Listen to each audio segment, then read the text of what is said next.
Today in the Computerside chats, we are covering this book. That is my favorite part of the chat because my face is covered. Anyway, you can get copies of this if you go online to the FCTL webpage, which I'll share with you later. But we've got it in the library, so you can check it out if you want. And today we're going to be covering the first half of chapters 8, 13, and 19. So in the fall, we're going to cover the second half of all of these chapters. So this book is so long, we figured it would take 2 semesters to do it justice. So we're going to focus on the first half of these today, and I think we'll have a great time. I do want to just share this with you guys as everybody's getting connected and organized. This is a quote from the author of our book, and she's talking about SETs, which are student engagement techniques. It's kind of cool that she put this quote in her book because it speaks to almost exactly what the Computerside chats are meant to be. What we are here to do today is I will share with you a bunch of the research and the engagement techniques that the author has developed.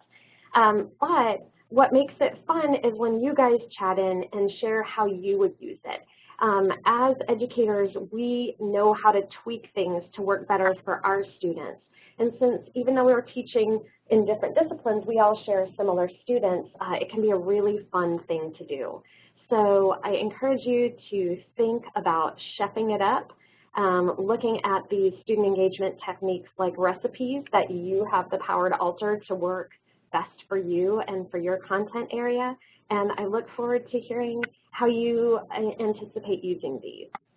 So, oh, sorry, chat up the name of the book. Yep, here we go. It is Student Engagement. I can't type without talking. So techniques, and it is by Elizabeth Barkley. All right, so I've just chatted that in so you guys can find that one.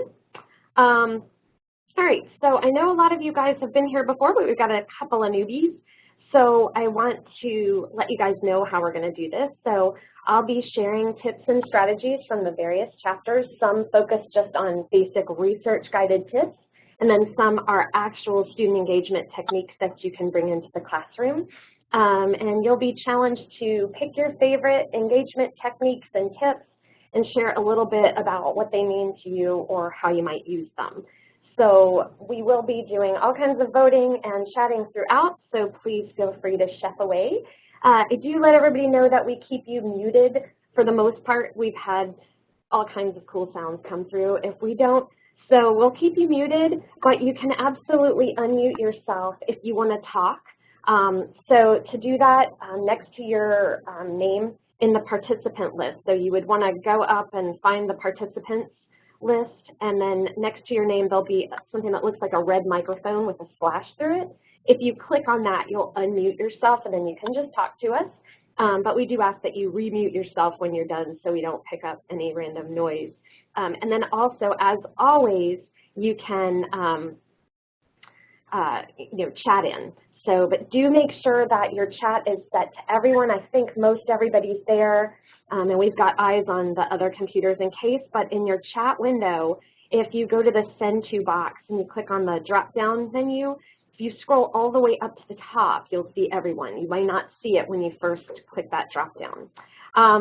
Oh, cool, Steve, thanks. Yes, the FCTL, we actually have a library collection, so we purchase books that faculty are excited about, and this was one of the books that was recommended to us, so we purchased copies and we put it in the library, and Steve took the time to give you the link, which is awesome. I didn't know that there was an ebook version of it, but that's kind of cool too. So you can go either way. But thanks, Steve.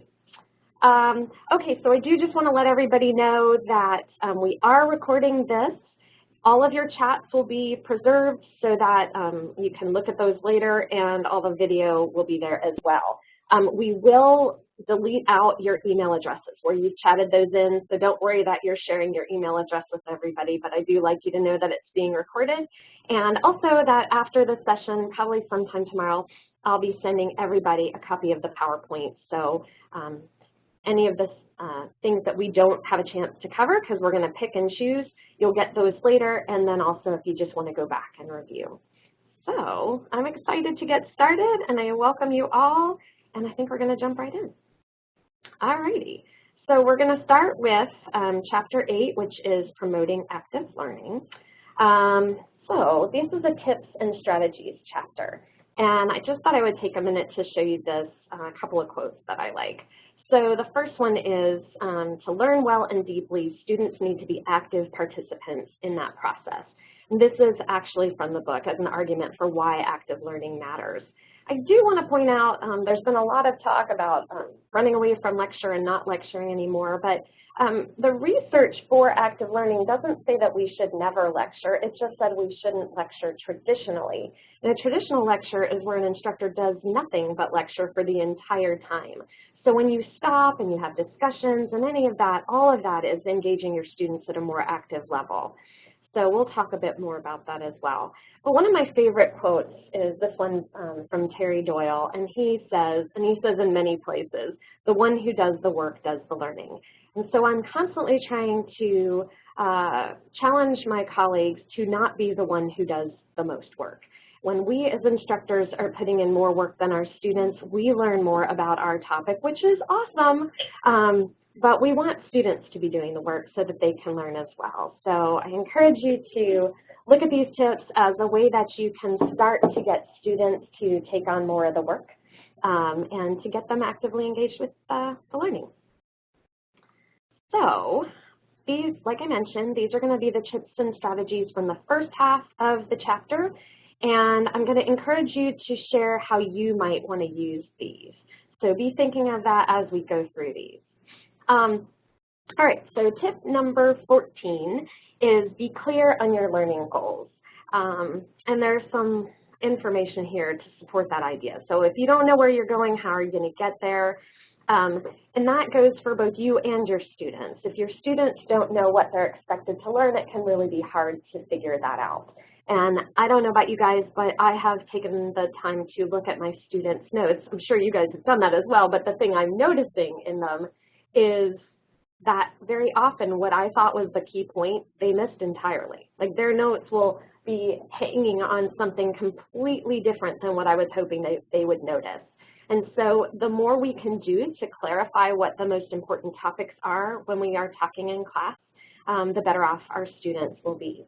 So the book suggests that we not keep those hidden, that we share our learning objectives with students. So Julia is saying, yeah, think of the takeaway, and that's a really great way to look at it. The tips here are that you need to think about what your goals would look like and what your goals would be so that you can have them formulated very well for yourself and then consider sharing them.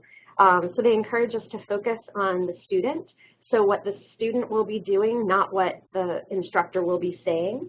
That we should focus on the most important concepts to students, the big hallmarks of our discipline, the big deals, the takeaway, like Julia mentioned. And one of my favorite things that I keep hearing repeated at conferences I go to is this: what is your 5-year goal? I mean, as instructors, we probably all know that every word we say is not going to be retained by our students' memory forever. But if we can leave each lesson with a few things that they will keep with them for 5 years, what would those few things be? And if you have that in your mind as you're developing your learning objectives, it can be really beneficial because it will help you focus on stuff that's not trivial but a big deal. We should ensure that our objectives are clearly defined so that they can be measured. You know, if you just say something like, they're gonna see X, you know, how do you measure that they've seen X? You know, you want to have things that can be assessed and carefully reviewed. And the idea is that think about careful assessment when you're writing those learning objectives, because it can make it so much easier to ensure that students know what they should do and that you can check on that later. So what I'd love to see is if you guys have any ways that you would or could make use of this tip. What kinds of things do you do to ensure that students know what your learning goals are for them? What kinds of things are you doing to ensure that you are focusing on things that are actually big picture items and the big takeaway rather than stuff that is unlikely to be remembered by students over time? So take a moment to chat in, and I'd love to hear what you guys think.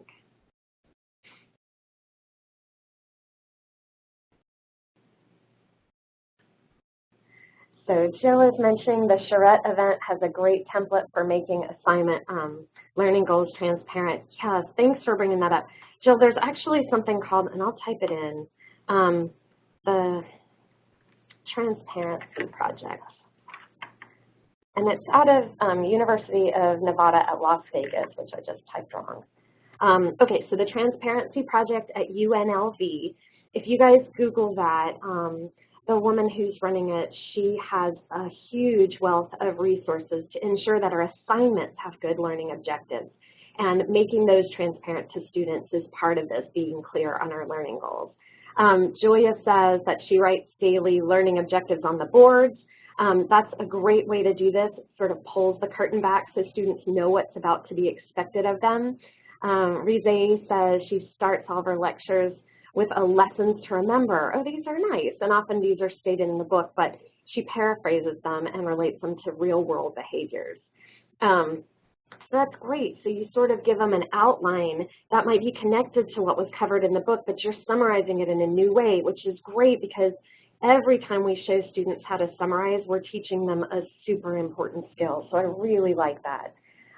Jack says he has module checklists for the students for required goals and objectives. That's super, because if they can check off, they can ensure that they know what's been done and that they are good on all of those objectives before they go into any kind of assessment. And then Jack is saying that they are required to self-evaluate. Oh, that's lovely. And that's such a part of active learning, is not only being aware of the objectives, but then reflecting and connecting on whether or not you're making progress on those. So I like that idea a lot. Regina says maybe ask students to come up with 2 to 3 key summary statements regarding what they learned that day. Regina, that's a great idea. And a lot of people encourage faculty to do something called a ticket out of class or a ticket into class. And you can very easily do something like that, where you just ask for a few points that are the things that they're going to remember. Because if you take just a few to look at those, you can see whether students are honing in on the topics that you find most important. And if not, you can kind of course correct before they're penalized on the exam. So I like that a lot. Michelle says for online classes, she posts weekly goals and objectives and then has a class-based discussion board where they can let her know if they want to gain anything else out of the module. So that's super cool because in that, she's not just letting them know what her goals are, but she asks if they have additional goals and how she can help. And I think that's really lovely. There's a lot of research that says with adult learners, which most of our students are, that when we can give them the power to take control of the organization of class at some level, that they feel much more motivated and invested. So that's a really great idea. Regina, did they get it? Did they get what? I'm sorry, I don't know what you're referring to. If you can clarify, Regina, I will absolutely respond to that, but I don't know.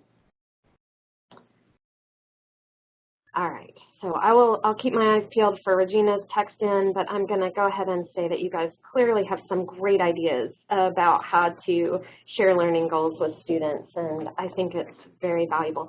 Some people do study guides, and a study guide is basically demonstrating learning goals. I tend not to do a big study guide at once, but I love it when my students can figure those out. Oh, are they getting what I'm talking about? Exactly, yes. Did they get the main points? It's a great way to check in with your idea about the summary. Exactly. All right, so next is tip and strategy number 16, and this is orient students to their new roles. So the author here is just suggesting that for many students, their experiences in a college classroom have been mostly traditional lecture, and that when you start to ask for students to be more active in the classroom, they can be frustrated by that or not know why you're doing it. They can feel that you're not covering the material the way that they were expecting. And so it can be very valuable to let students know what is expected in this new, more active learning situation. And so there's a couple of tips here that I really like. Some you can just, and generally this would be something you might do at the beginning of the semester when you start to make a commitment to active learning, but you can revisit it at any point. You can have discussions with the class. You can put them in small groups and let them discuss things with each other, or you can do a whole class discussion, or you can ask for students to just write in something briefly. But ask them what makes learning active. Because if they know what active learning is and what it looks like, they might be more willing to do it. Ask what can instructors do to support active learning. Have students find out, have they been in classes that were focused on active learning before? What did they like about it? What didn't they like about it? What things did the instructor do that helped them out? And I really particularly love this activity, which is obstacles to active learning. The author suggests doing it in small groups, and you basically put them in small groups and say, hey, if you've been in classes with active learning before, or if you're hearing what it's about and you'd like to share what you think some challenges might be, you ask each student to write an obstacle on a card. And then you have the students pass those cards around in their small group, and each student has a chance to add their vote of yes, like check, I agree that that could be an important obstacle. So once they've all gone around, they can talk about the obstacles that had the most checks or the most votes, and you can actually bring the whole class back to share their top couple of obstacles.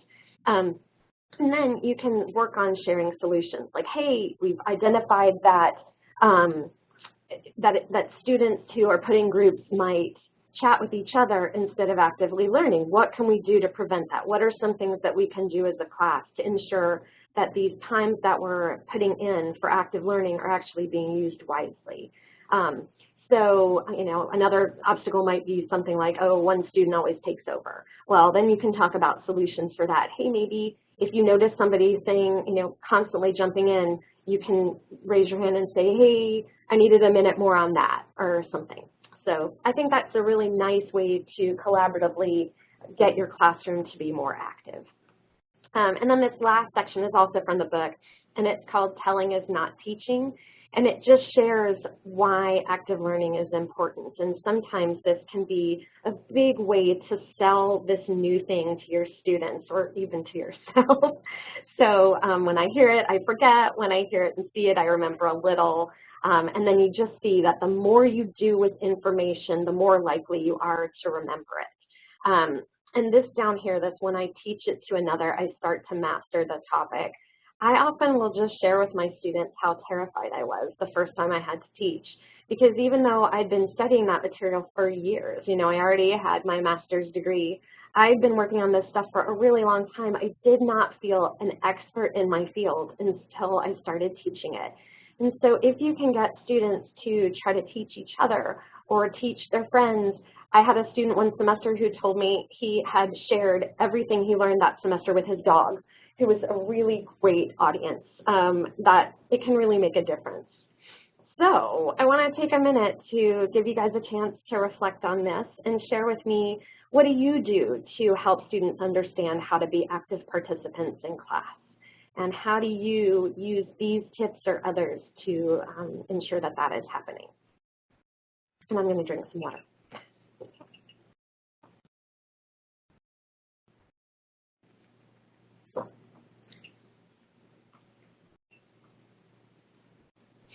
And if you have a tweak on this obstacles to active learning, or if you use something like the Confucius set of statements to get this across to students, anything you have to share, I'd love to hear.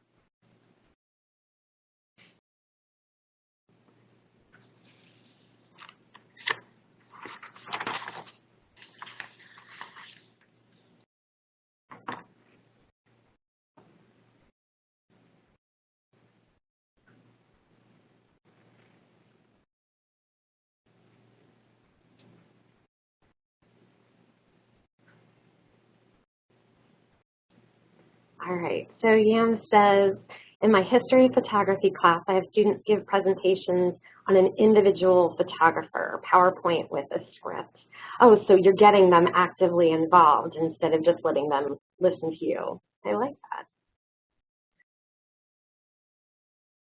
So they're given the chance to participate actively. And Jill says, at the beginning of the semester, we have a class discussion, and then I show them the list of what makes a discussion good.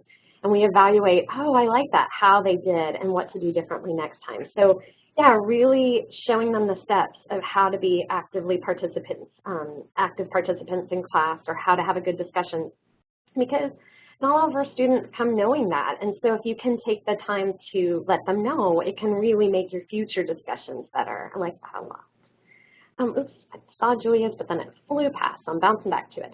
All right, how do I get students to be active participants? I expect them to be active, and I create activities for them to do, and I try to give them clear guidelines of the activity.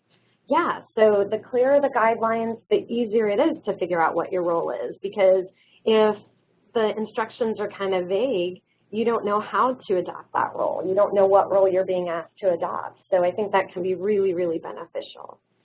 Lynn is saying that she uses a lot of games that she either makes up and organizes in teams, and she gives them a test, but the learning comes afterward when they get into groups and discuss the info that was on their test. One class, she's having them develop their own test, which is far more learning than me testing them. That is so true. And in that whole, the one who does the work does the learning, asking students to create quizzes is super powerful. I find that they realize very quickly how difficult it is to create a good quiz, and they learn a lot when they're trying to come up with good distractors or things like that. So I think those are great ideas. And absolutely, if you can give students the chance to discuss quizzes or discuss tests, they do so much more learning than if they just take the test and then forget it. So I really like those ideas. Thank you for sharing. BJ says, as a tutor in our group tutor sessions, the students answer questions. It's not a lecture format, and they work together in small groups to complete the exercises. So you're teaching them how to be active participants by the expectations you put up there for them. So I think a lot of you have great ideas about how to do that. It's super cool. Oh, Joyce, welcome. I'm glad you're in. Thank you. Marissa says that she's been having the students 5 minutes or so at the beginning of class work in small groups to come up with 1 or 2 questions or comments. Oh, I love that. About what they learned from the last class session or after the lesson. Yeah, that's a really lovely thing to do. And it reminds them that they have to participate in knowledge creation and in guiding the class to where it's going to go. So it really, and if you're doing it every day, you're absolutely orienting them to their new roles, because you're reminding them each day that they have to be active participants. So I really like that. BJ says she likes the test question idea. So do I. And so Julia, Lynn, you guys can respond back to each other. I will let you guys take care of that. I just saw that one. Michelle says, in one class, once in the semester, I give students a topic for them to teach the class and what objectives they need to make sure are accomplished, and then how to assess the class afterwards to make sure those were met. Afterwards, they learn so much more about the topic and have a new appreciation for teaching.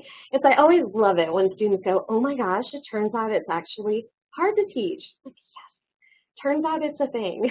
So it is very amusing. But yeah, that's a lovely way to learn from your students and to give them the power of teaching. I often just ask students, like after they do something like that, hey, how did this learning compare to when you just read the material and did nothing with it?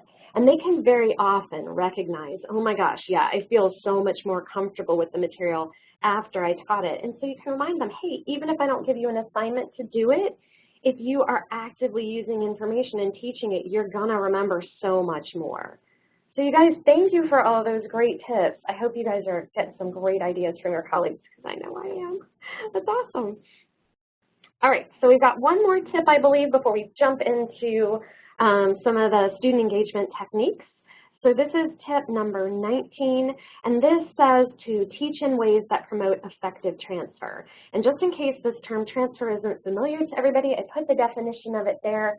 But basically the idea is that if you learn just something in isolation, you could have learned it, but you're rarely going to use it in any useful ways. What you need to do to be able to make use of information that is learned is transfer it. So out of just the written word, you have to connect it to old material that you knew. You have to try to apply it to hypothetical situations. You have to be able to do something with the information rather than just regurgitate it. And transfer is more than just being able to summarize. Transfer is using material.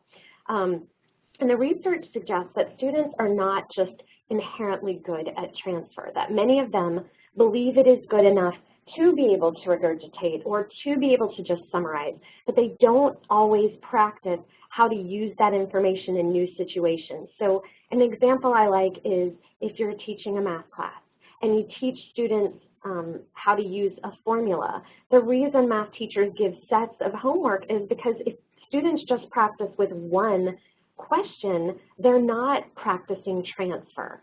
But if they practice with ones that have exponents here but not there, and they practice with a bunch of different types of problems, now they're demonstrating transfer, and that is really a sign that learning has occurred.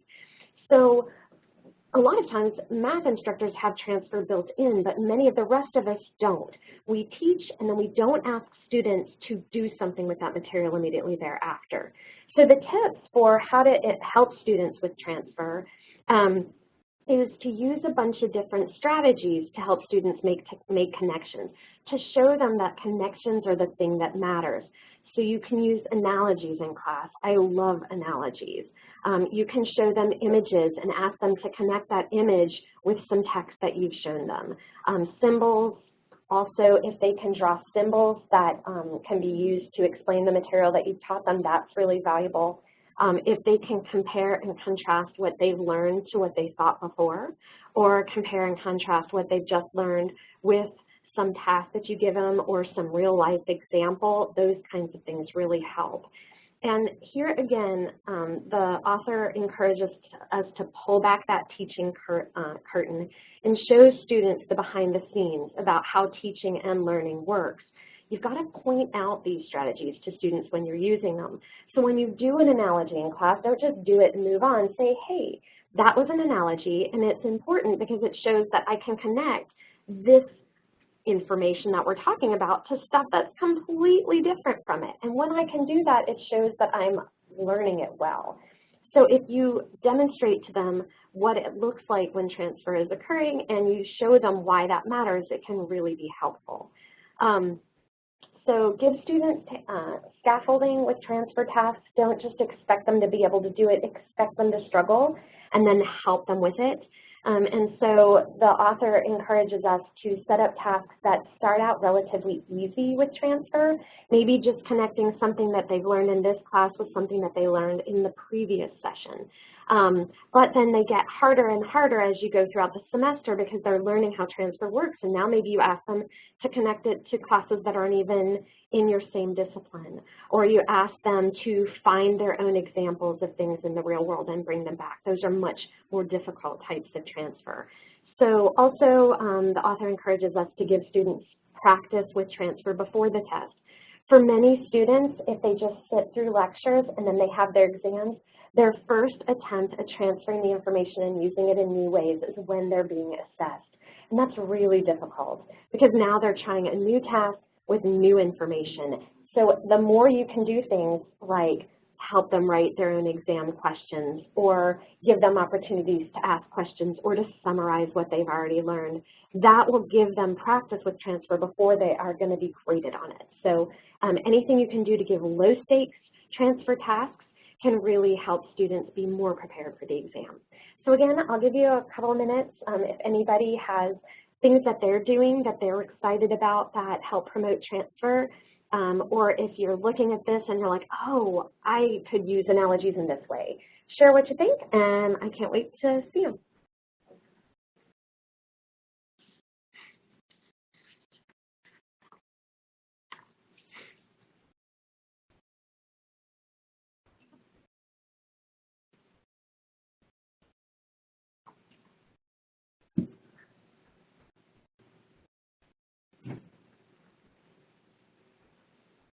All right, Kusali, thanks so much.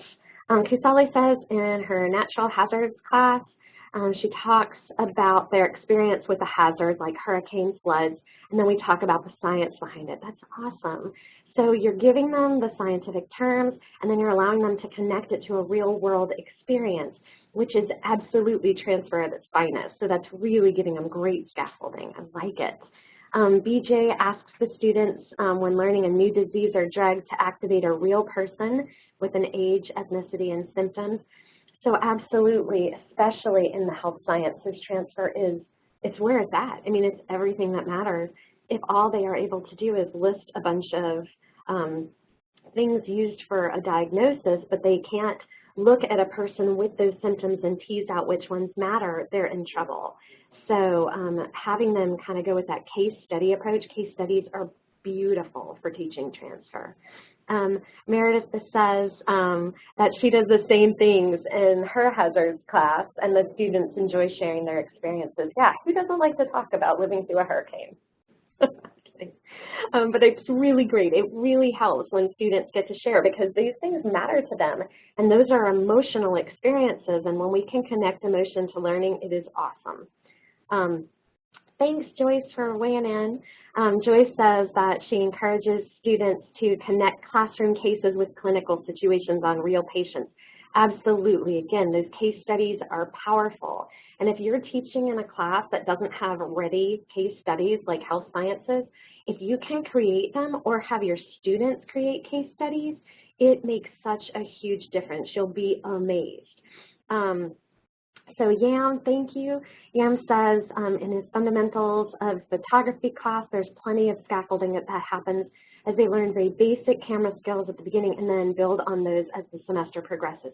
So it sounds like you have natural transfer too, just like in a health sciences class. So they start out having to learn real basic things about cameras, but then as you teach them things, they're always applying them to the real world. And that's why skills classes are so awesome for transfer. And then you're teaching them how to do that for their other classes, so it's really great. And then students share images throughout the semester. That's cool. So they are connecting what you talk about to this kind of image, which is a really great form of transfer. Jill, thank you. At the start and end of the semester, I asked students to connect their high school English to Comp 1 to Comp 2, other disciplines, et cetera, comparison and prediction. Yeah, that's super cool because if they are comparing their own old writing to their new writing or some of the techniques that they're aware of now that they weren't then, they can make these changes and then they can demonstrate that they are learning rather than just getting some information in isolation. So I really like those kinds of things where we make them see the big picture. These are great, you guys. Lynn says she has students in special settings, go-to settings, and analyze the setting as if they were going to interpret. They gain new perspectives on typical settings, so like doctors, offices, sports, when they think about the demands and the controls. Absolutely. So you're talking about in interpreting that it's not always just in a very easy setting. It can be, there can be distractions, there can be a lot going on, there can be different people that need to be involved in that conversation. And so if you just are always thinking about the classroom setting, you're missing out on the opportunity to transfer that learning to other ones. And I love that you get them thinking about that before they're thrown into those. That's lovely. Marissa, thanks. We have class discussions on what students do to motivate themselves to accomplish goals and tasks. I love that because motivation is so important, and if you can find out how other people do it, it can be super powerful. So you relate them back to study skills and time management, and a great discussion, and students were active in sharing. Yeah, anytime you can get them to connect what you're doing in class to real life examples, that is where the money is. And I know it takes time, and a lot of people struggle with, wow, I gave up so much time to have that discussion. I'm worried that I didn't cover these other things. But you are covering the things you allow students to discuss at so much of a deeper level and really giving them the chance to practice transfer before they have to go to the class when you do that. So I love the discussions. Steve says, never done this, but think it would be cool in talking about weighing evidence in journal literature to have students identify key aspects from abstracts handed out in class. So yeah, so if you get them to not just hear about, okay, population matters, experimental versus correlational matters. But if you get them to look at some abstracts and have them tease out those actual things from real abstracts, that's turning it into a case study. That's beautiful. I love that idea. Yeah, so they get some practice, exactly. Okay, so I'm going to do Julia's, and then we're going to move on. These are great ideas. You guys can keep adding some, but I'm just not going to be able to respond to all of them. But I'm loving them, so please do, because I can look at them later. Students do prediction before reading an essay. In particular, with the book I used for nonfiction, there are photos at the beginning of the chapter they can use and talk about to activate their ideas on vocabulary and speaking skills. Yeah, absolutely, because they always say a picture is worth 1,000 words. So, hey, why do you think the author chose this image with this part of the book that we're going to be reading? Those kinds of discussions can really help them dive deeper, and it is a form of transfer because they're connecting something that isn't just a part of the original learning. So I like that one an awful lot, too. You guys, thank you so much.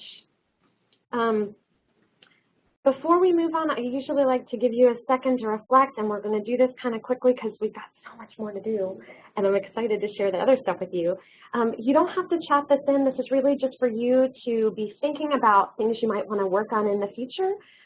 So rate yourself from 0 to rock star on these, and I've just summarized the tips that we talked about in my own words. So the first one was share clear learning goals. That's the one where you're trying to remind students about why active learning helps. Help students participate in active learning, and then focus on transfer when teaching. So again, just take a minute. Where are you on each of these so that you know as you go back into the classroom which ones are you going to try to focus on? And when you're done, just tell me you're ready. Just type in ready and we'll jump on to the next thing.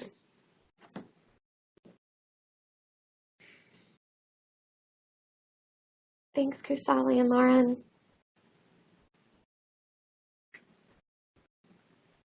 All right, looks like we're good to go. So I'm scooting on. So what we're going to do next is I'm going to give you a brief summary of some of the student engagement techniques from chapters 13 and 19. And we are going to try, I did it last time for the first time, it worked pretty well. We're going to do some online polling so that you guys don't have to chat in which ones you want to hear about. You'll just get to vote on this online poll. So I'm going to just really quickly show you that what the chapters are supposed to be covering. Chapter 13 is all about analysis and critical thinking. So it's not just focusing on the content, but focusing on really how students can start to transfer. So this is really good that we're connecting it with that discussion of transfer. And then chapter 19 is less about content in your class, and it's more about recognizing that students often come to us with incomplete study skills and not really understanding how learning works. And so we'll talk about a few student engagement techniques that can help students inform their learning and study skills. All right, so here's what I'm going to do. Let me pop open the poll real quick. I'm going to open this. Hopefully this works.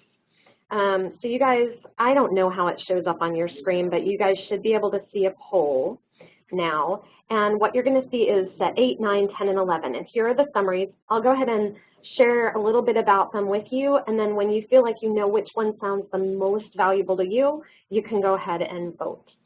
So set number 8 is the classify technique. And basically this one is going to give your students the chance to get the big picture of your discipline and help them understand how different parts of your field connect to other parts. And so it's a really fun technique that you can use to get students engaged and thinking about how they can kind of organize your discipline's information. Set number 9 is frames. And I call this Mad Libs with course material, but you basically can take a reading or a framework for a paper that you'd like students to write, and you take out important words.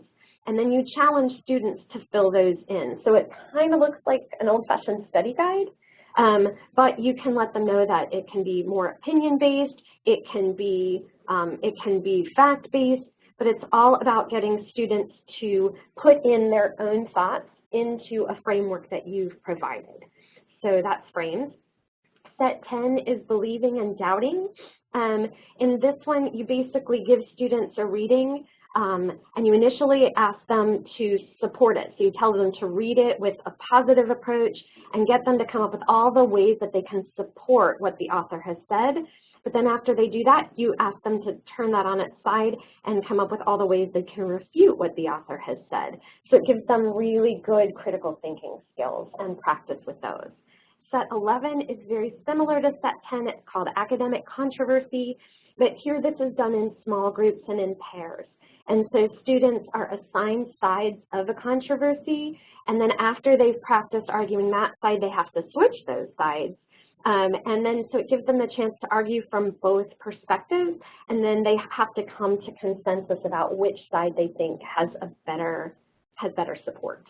So it's a little bit similar to believing and doubting because you're doing kind of oppositional thinking, but it's done in a little bit of a different way. All right. So if you have questions, if you need a little more clarification, please chat in and let me know what you need clarification on. But otherwise, take a minute to just let me know which one you want to hear about.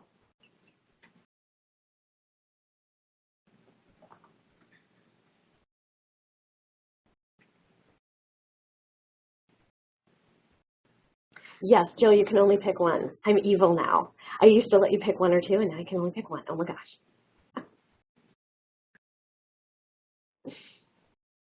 You can be strategic, you know. If you see one that you already like is getting all the votes, you can pick another one.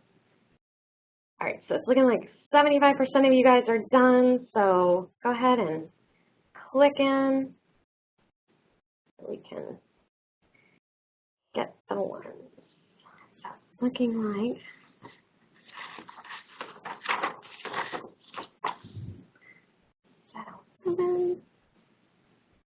seven, instead of set 8.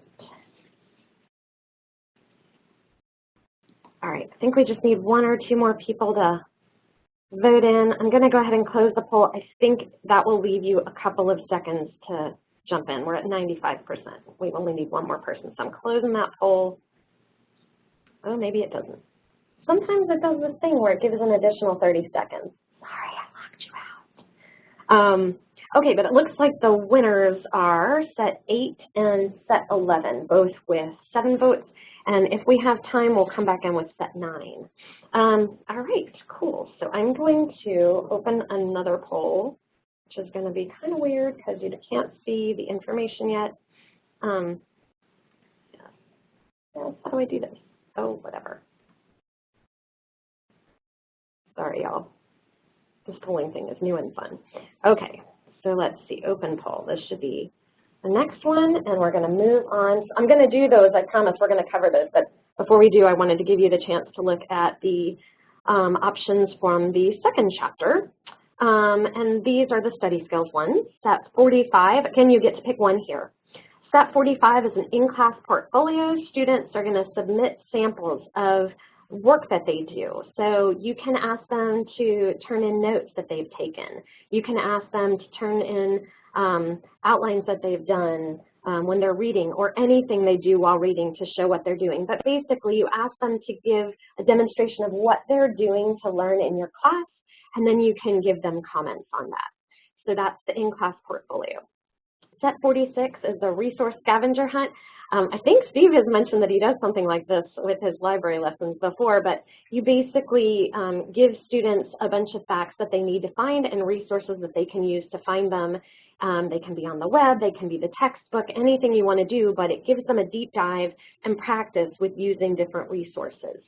And it takes the form of a scavenger hunt. And then step 47 is a formative quiz. Remember before when I said you need to give students practice with transfer, and then folks were mentioning, yeah, you can give them quizzes.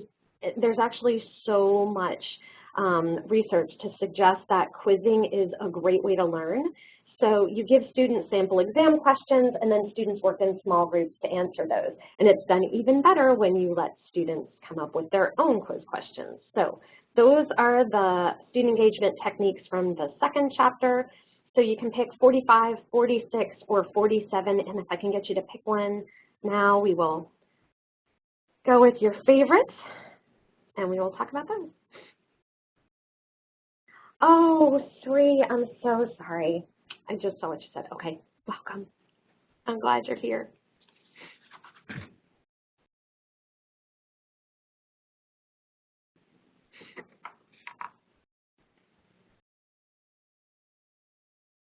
All right. We're doing good. After you guys vote, let me know what you think about this new polling method, because before I used to have to like scroll through the chats and you guys all had to chat in, and I'm hoping this is easier for everybody. It's definitely easier for me, but who's counting? Oh, cool, Lynn, thanks. Oh, good, Lauren and Ruthie, I'm glad you guys like it. Me too. All right, so looks like we got 2 more people that we need to get to vote. If you can jump in and vote, that'd be great. And then I'll close it down. All right, we may not be getting those votes. Oh, good, Regina, I'm glad. Okay, imagine me singing the Jeopardy song. I'm not going to sing it, but you can imagine me singing it because I'm about to shut it down. Okay, I'm closing it because it looks like we're not going to get those last 2 people. All right, great. Oh, good, Marissa, I'm glad you like it too. That makes me feel better. I was hoping it wasn't just for me. All right, so it looks like set 47 has the most with 8, and then set 46 down at 7. So cool. All right, I am going to close that poll down. Oh, I didn't save that one. Okay, well, let me bounce on over. So the ones that we picked were classify and academic controversy. So I'm going to bounce to those. Classify. All right, and remember, the ones that we aren't picking, you guys will get on the PowerPoint. Meredith thinks it's snazzy. Thank you. I think it's snazzy as well. All right, so this is classify, and this is the one where we're working on trying to give students that big picture view of our discipline. So students are going to work in groups, and they're going to do some kind of sorting task with this. So for preparation, you're going to pick your category. You can do something that spans a few classes if you're looking for a real big picture view, or something that just spans your current class or your current reading. And then you're going to want to write down the things you view as the most essential things relating to that category. And then you're going to plan out a method that your students will use to report out their classification system. You can create a worksheet. You can ask them to just write on a piece of paper. You can do a whole class discussion, however you like. You got to plan that ahead of time. And then you're going to create a collection. And that collection can be anything that is specific to your discipline and relates to those essential principles that you've already selected. So, you know, I know that we've got a couple people from geology, and my brain always goes to samples of rocks because that's what I loved about geology. You could have, you know, sample rocks. We have some folks from sociology, so maybe you would be putting some different sociologists, some different views of different schools of thought in sociology. So you can get specimens, you can have pictures of things, like in the photography classes, you can have examples of different types of, you know, balance in a composition or whatever. So you could do images, you can do text headings, anything you want, and then you just make sure you have enough copies for as many groups as you're going to have. So if you plan on breaking your students into 6 groups, you want to have 6 different collections. I shouldn't say different, they can all be the same, but you need to have 6 copies. Then you develop some prompts to help your students organize those collections. So you can ask them to come up with their own prompt if you want, but I would encourage you to do it the first time to scaffold. So which are similar and which are different? What are some rules that you can use to sort these into different piles? What headers might you use to organize these things? Whatever kind of prompts you like, but you're going to encourage them somehow to classify this group of things in a way that makes sense to them. So then the process that you use is you form students in small groups. You ask them to have one person who's going to serve as a discussion facilitator to make sure people are sharing their time evenly, and then another person who will record what goes on, and then you give the collection and the prompts to each group. You give them a period of time to discuss how they are going to sort and give them time to sort. And then afterward, you have them share back using that planned method. So they can share out by speaking, they can share out by filling out a worksheet, however you want it to be. So the idea is you give them a collection of stuff that you know how you would sort it, and then you encourage them to see if they can sort it. I think this is something that could work with a whole bunch of different disciplines, so I'm glad that you guys picked this, and I would love to see y'all's gut check, and maybe go ahead now, and if you think this might work for you, share in how you would want to do it. Normally we hold off to the end, but you guys are so active, I'm excited to see what you think and how you might use it. So 1 means, I don't like this at all, it's not really applicable to my field. 5 is, I could do this tomorrow, I'm super excited. And if you have ideas about how you might want to do this or the specific topics that you might want to try to use in your classification, please share, because I promise, even though we're from different fields, it'll spur our innovation. So we're getting some 5s and some 3s. Oh, I forgot to mention my normal reminder, I didn't write these, so if you hate them, my feelings aren't hurt, so be honest. But yeah, so we're seeing kind of fair to midland all the way up to loving it. So that's a nice range. Does anyone want to share how they might try to use this in class? So Jack, you like it? So share, you guys, what you would do. So how would you, like what topics have you seen students struggling with where they just don't understand how the little parts connect to the whole, and what kinds of things might you do?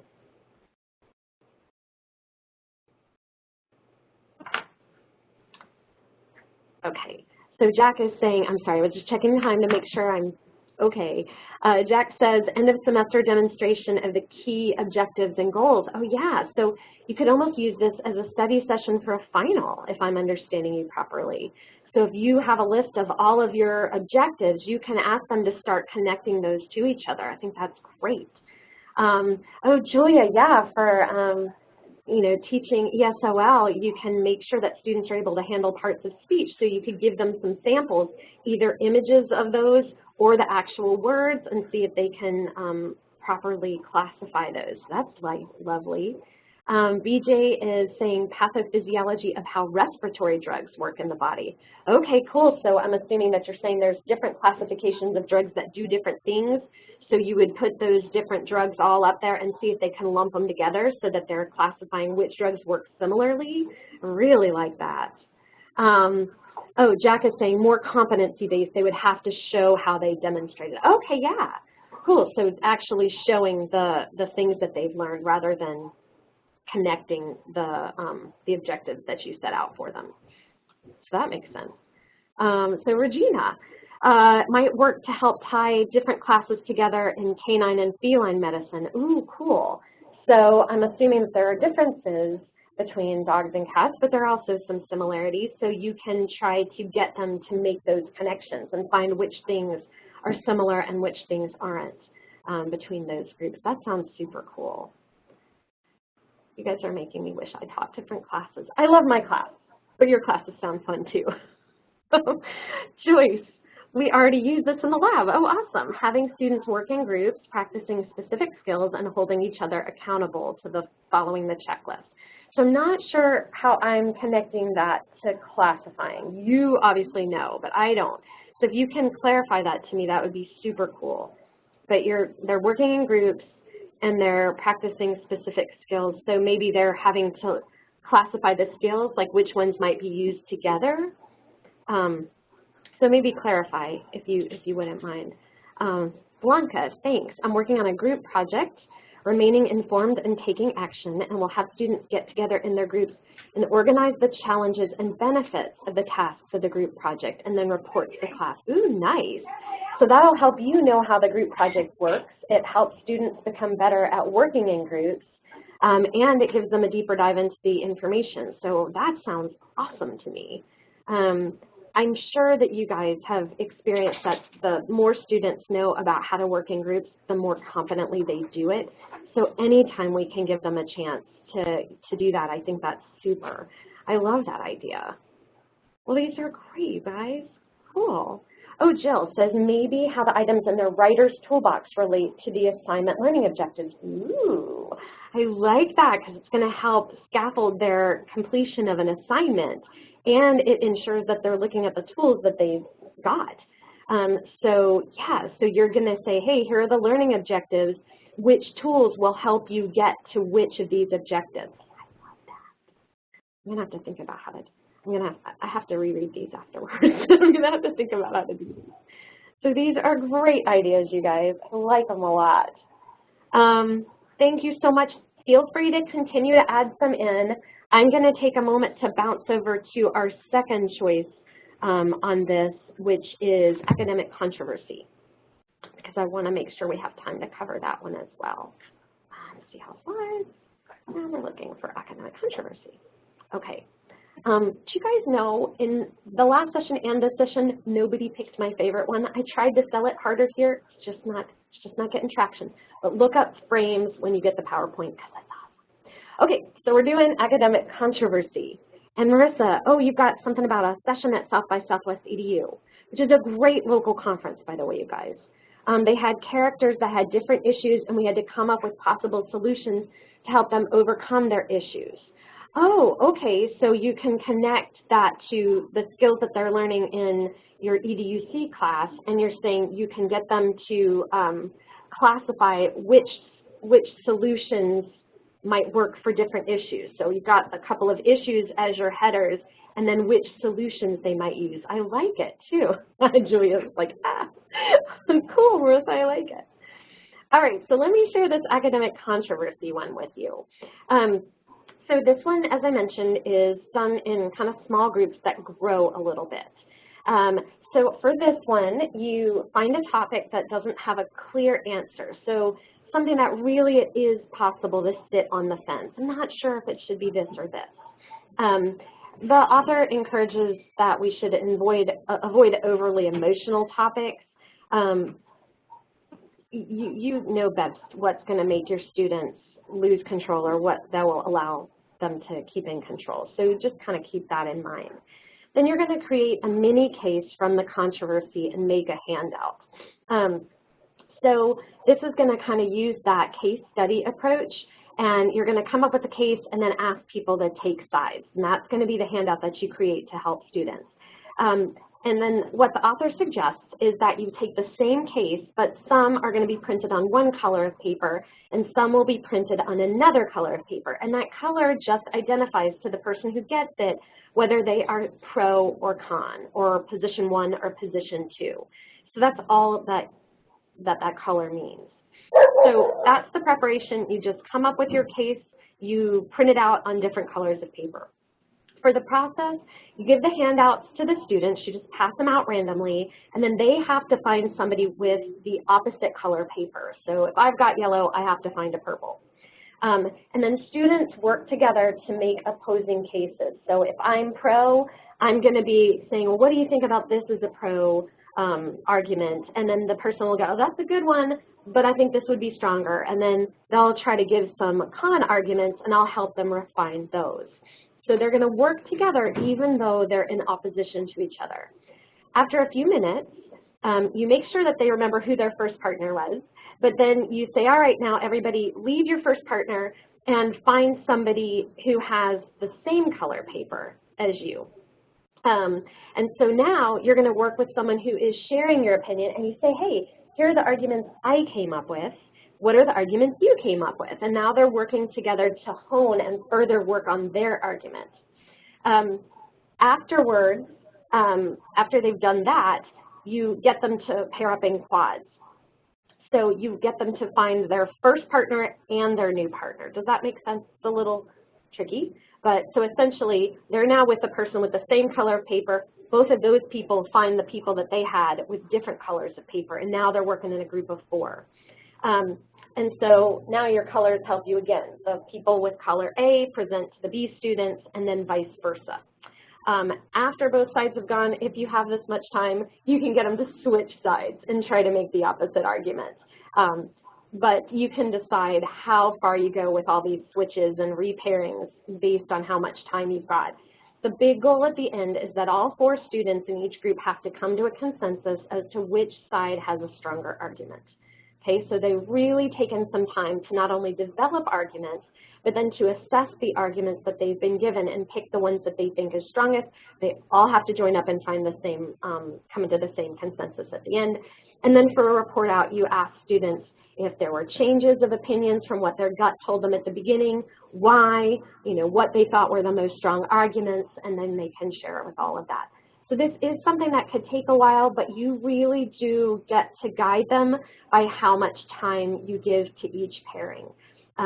For this one, I strongly encourage that you bring your phone to class and set a timer, because it is so hard when you see students enjoying a discussion to stop them, but you're going to have to keep an eye on how long they have in each group. So definitely set a timer on this and then see how it works.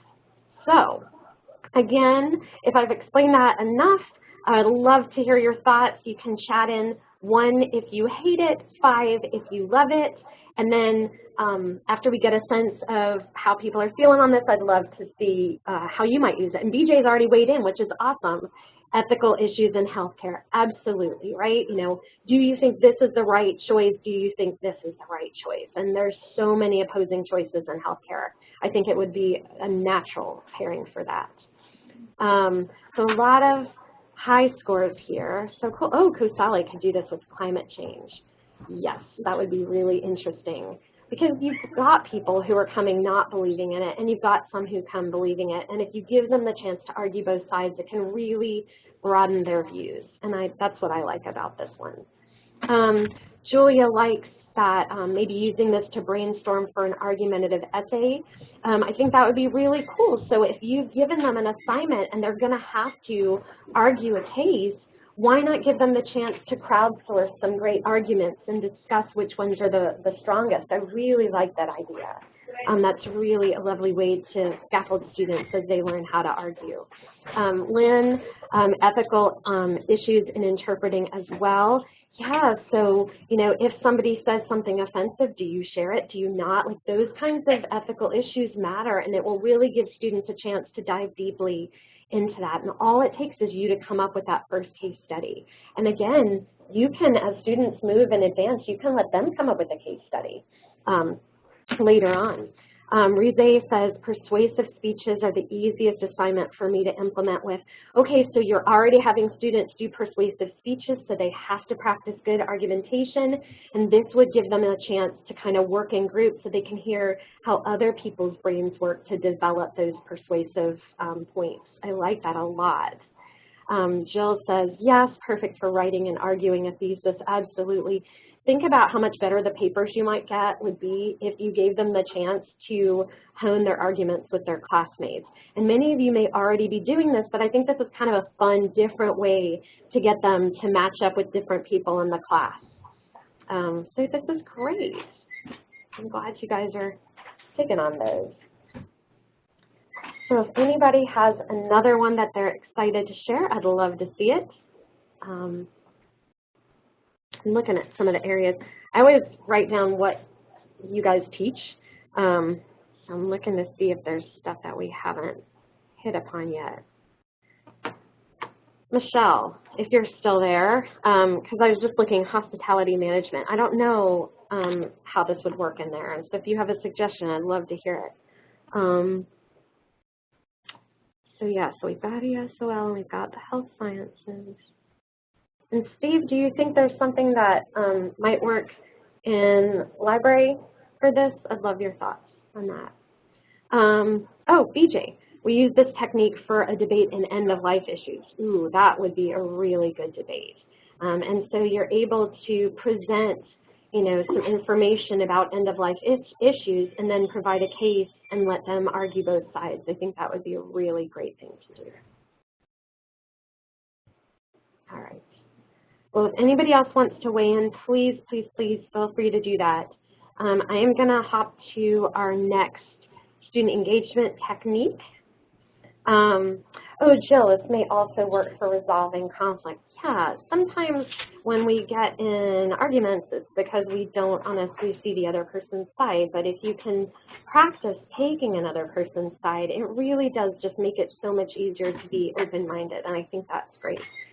Steve says, hopefully libraries aren't too controversial. Oh yeah, okay, so I like this one. So compare sources that students typically use. You know, why might Wikipedia or Googling, you know, be better in some cases or worse than a more traditional peer-reviewed source or something like that. And Yam says, might work in some of the photo history issues. Ooh, yeah, I can imagine there's some really controversial images that could have come up in the past. That students would want to discuss. Ooh, Lynn, banning books controversies. That's great for the library. I love that idea. Charles Ludwig Dotson, aka Lewis Carroll's Photographs of Children. Okay, I'm not familiar with that, but that if that's something that would be a good controversy, I think that's a great idea. Anytime you can get students to look at a real historical case, I think that's brilliant. Okay, cool, you guys. So let me go. The one that you guys picked was formative quiz. So we are going to go to formative quiz. Here we go. All right. Okay, so this is the one, and we kind of discussed this a little bit, but this will give you more a step-by-step procedure if this is something that you might want to try, where instead of making your big stakes exams the first time that students practice with exam questions, you give them a quiz that they can work with. And learn about your testing style and how to use their class resources and their memories of information to be successful on quiz questions.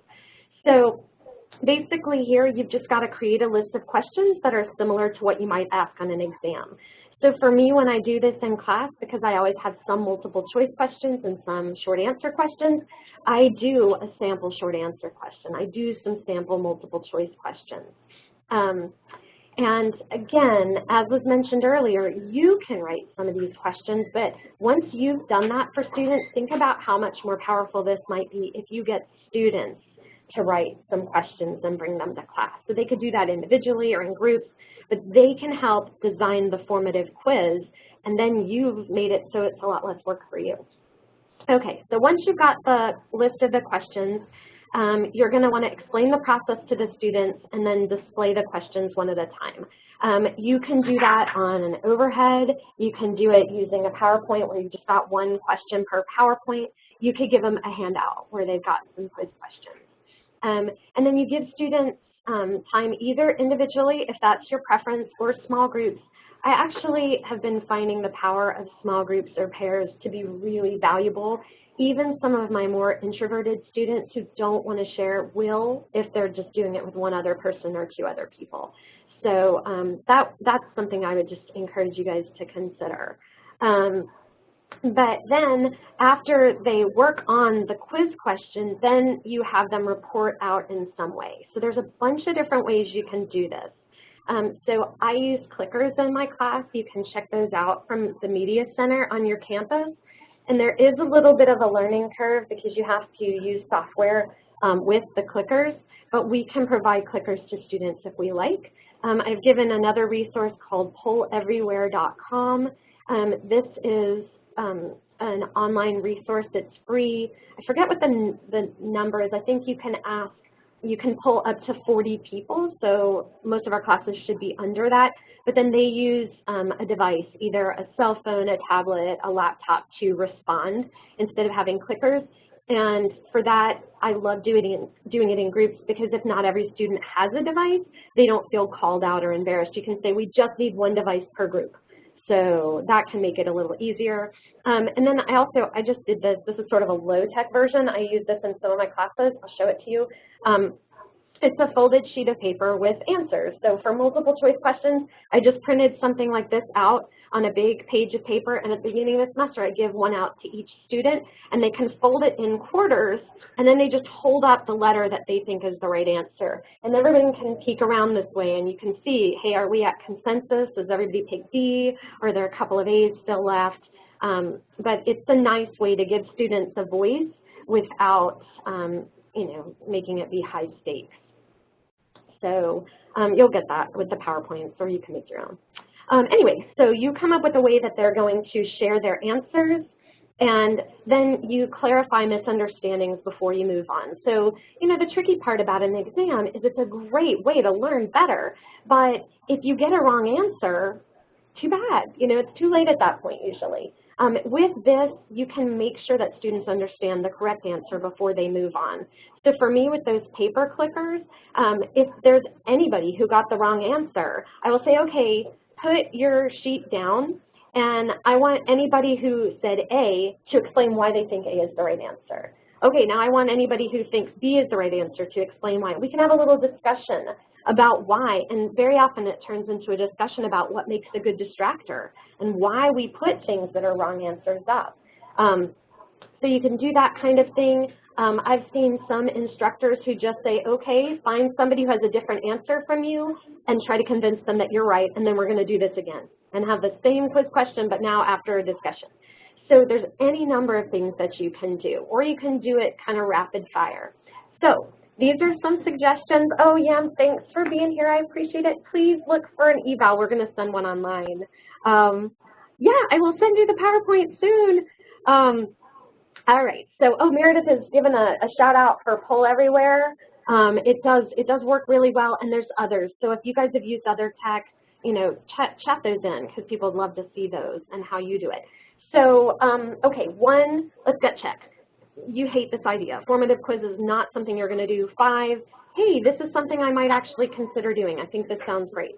So chat in your gut check, and then let me know how you've already used formative quizzes, because I know some of you have, or share what kinds of things you might do, what tech you might use to get the report out, what low tech you might do, how you might engage students in conversations about the quiz questions. What do you think you would do to tweak this or chef it up in a way that works for you?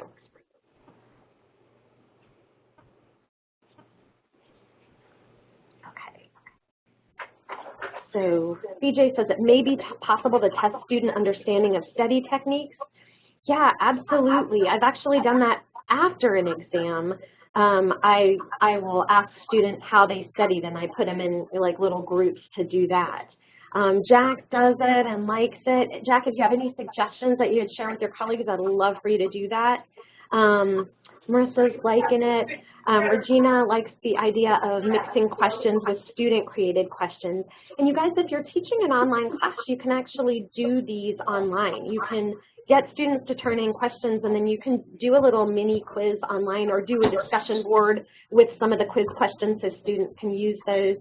Kusali is currently using it in class individually and in small groups. Awesome. 3 says that in-class practice helps students form study groups. Yeah, so if you are working on a quiz with people already, maybe you discover that you have similar learning styles or your personalities are similar, and now you have this benefit of having a study group, and that is such a good way to study, but students do often need to be encouraged to take advantage of it.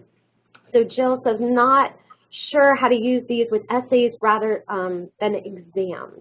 You mean essays rather than multiple choice?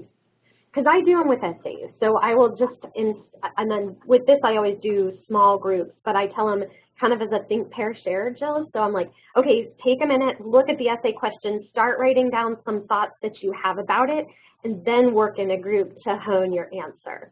And you know, I will tell them to do things like mark down which page of the textbook you used to formulate that answer, or what date in your notes did you use to formulate that answer, because that really helps remind them that they have to not only know the information, but they need to know where to look. They need to know what kinds of things might be important. So I hope that helps. Steve says, just you're not in the position to be quizzing students, and that's true. I will say, though, that a lot of research supports the idea that practicing retrieval and recall is one of the best ways to actually learn something. So if you give them a quiz over some of the material that you just taught them, even if it's not for points, that act of having to retrieve, why is this a good resource for this situation, or why might this one be better, can actually benefit them. Jack says he puts them up on the board, different questions in different groups. And then also we'll do them inside a lecture, a pause, and have them work. Yeah, that think, pair, share is super powerful. And if you've just covered something that you want them to know, this is a great way to see if they've learned what you need them to learn. And also it gives them practice with more learning. So I think the think, pair, share is a great way to do it. And you guys, if anyone's not familiar, think, pair, share is usually you give students, after you've lectured for a period, a little bit of time to think about that, to maybe write down some reflections. Then they pair up with somebody and they discuss what they've written down, and then they share out with the larger group. So that's what the think, pair, share is. Julia says for essays, which is the best topic sentence or thesis statement? Yeah, so that's great. So you can give an essay question that has, you know, a brief answer rather than a long and drawn out one that might make it easier to work through during class time. Best intro, body paragraph. Yeah, I like that. Very cool. Wow, you guys, we are coming close to the end of our time together, and I want to be respectful of that. Please, if you want to chat in some more, I would love to see them, but I want to get to one of our last slides so we're in good shape. Let me just see what that one is. Oh. Okay. All right, so I'm going to bounce on over to the end of this. All right, so just as a reminder, you guys, every time you attend a session of Computerside Chats, you're getting entered into a raffle to win a signed copy of the book. I have 5 copies to give away at the end of the semester, so the more chats you attend, the more chance you have to win the book. And then you're also going to get an hour and a half of professional development credit, so do make sure that if you haven't yet, that you chat in your name and your ACC email address. And again, we'll wipe those from the video, but I do want to make sure I give everybody credit. Yeah, we'll get those copies of the book. So, so there's that. And then I just want to thank you all for being here. I have been enjoying these so much. I love learning from my colleagues. I think you guys are experts in what we are all doing, and I'm always inspired by the things that you come up with and the way that you care about your students. So thank you for being here today. I have been finding that word of mouth is the best way to share these with people. So if you want to share Computerside Chats with some of your colleagues, just let them know about the URL so that they can learn more about what we're doing here. The more the merrier. Now that we've got the polling, we can do it faster. And I hope that you'll consider sharing and then coming back in the future. You guys are so sweet. Thank you. And do keep your eyes peeled. I will send you an email with the PowerPoint probably tomorrow, and then in the next day or so you'll be getting an evaluation. And I really appreciate it if you guys take the time to fill it out. It's relatively short, and it helps me make these better each time. It's where I got the idea about the online polling. It's where I got the idea to cut some things and grow some others. So you guys are really making this as strong as it can be, and I appreciate this. You guys, thank you so much for your kind words. So I appreciate your time. I'll stick around for a couple of minutes in case anybody has any last-minute questions or comments. But you are free to leave and just log yourself out so I know that you don't need me anymore. And I hope to see you in the future. Thank you guys so much. You made my day.